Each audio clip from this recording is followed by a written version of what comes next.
Chelsea had a frankly abysmal season last year, everyone knows that, but I think it's all part of one big ongoing strategy to drive the club forwards.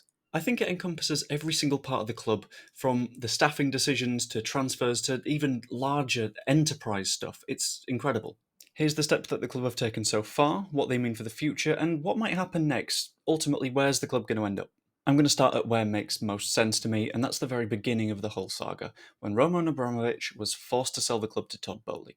Now, he did so for a fairly massive fee, and Boehly's investment meant that the amount of money he put in, he had to try and get something out of it. So instead of go for a short term, attack it immediately strategy, he's looking at the long term. The first place that you can spot this is in the managerial and staffing appointments. The first manager that Todd Boehly hired was Graham Potter. Now, Graham Potter didn't quite work out, but it's easy to see where Boehly was coming from. He'd done quite well at Brighton and he built something up over an extended period of time, and he was good with a project. Admittedly, after that, Frank Lampard followed, but he was a sort of stopgap solution whilst the club tried to find a proper manager, which was Maurizio Pochettino, who is held in high regard for the way that he got Tottenham, a team of, let's be honest, not superstars, to a Champions League final after years and years of building up. It's pretty obvious to see that there's something long-term going on here. Aside from the managers, the rest of the club seems set up for long-term success as well.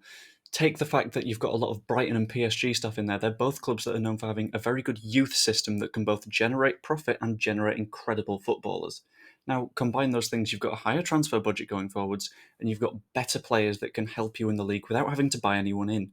It's all built up to sort of grow from the bottom. Chelsea's strategy in this sense goes beyond just the club. It includes other clubs now.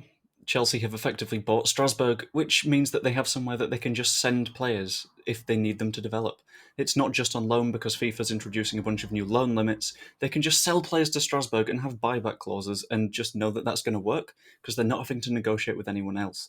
It's an incredible, delicate little way around the rules, and I don't know if it's a loophole that will eventually get patched, but if it doesn't, they're onto something great. And all of that adds up to having a more effective transfer strategy, which is a fundamental part of any club that wants either titles or cup wins or even to just play a little bit better football. Now, there was something notable in the way that Chelsea were recruiting players last year. It was a lot of high reputation players that they were looking for from all around the world. There was Raheem Sterling from Man City, Kalidou Koulibaly from Napoli. I can't remember where they got Pierre-Emerick Aubameyang from, but it didn't really work out. And that was sort of telling of the entire strategy of going for high reputation players that other clubs didn't really want. They didn't want them for a reason, and that's because they weren't performing to a high enough standard. So where do you go if the immediate term impact players don't work out? You go towards long-term youth players and projects, and that is entirely what this window has been so far.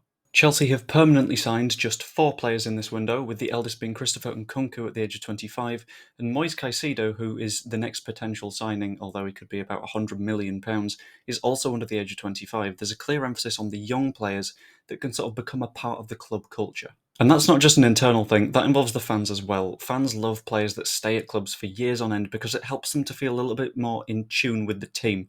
Now, if you buy players when they are younger, they are more likely to stay for longer because they're already at the top of their game, they're already winning competitions.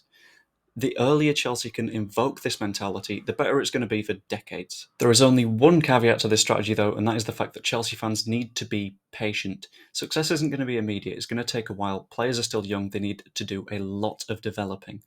But if Chelsea fans do have patience, it's easy to see that trophies could be coming back to Stamford Bridge, maybe sooner than expected. At the end of the day, Chelsea are looking quite dangerous, but they need to take their time in order to properly grow. Hope you enjoyed.